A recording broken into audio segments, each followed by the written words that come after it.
এখন আপনাদেরকে যে মজার বিষয়টা দেখাবো সেটা হলো টেলি চিহ্ন কিভাবে দিতে হয়। অঙ্কের ক্ষেত্রে টেলি চিহ্ন কিভাবে উপস্থাপন করতে হয়।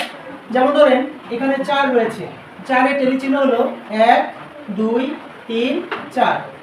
কিন্তু যদি 5 দেওয়া হয় এভাবে, তাহলে 5 দিতে হবে 1 2 3 4, এই টানটা এদিকে দিতে হবে, কত হবে 5। বুঝতে পেরেছি? অর্থাৎ টেলি চিহ্ন এভাবে তথ্য উপাত্তের ক্ষেত্রে উপস্থাপন করতে হবে। এবার যদি 6 দেওয়া হয় তাহলে আপনাকে মিন করতে হবে 5। তাহলে 1 2 3 4, এটা তো হলো কি 5 আর একটা 1, কত হলো 6। 5 5টা এবং আরেকটা, কত হলো 6টা।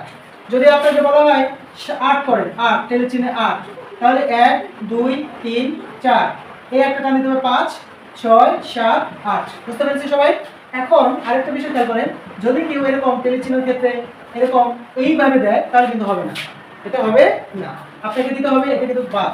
তার মানে কি আপনাকে দিতে হবে 1 2 3 4, এই দিক থেকে এই দিকে টান দিতে হবে, তাহলে আপনার টেলি চিহ্ন হবে।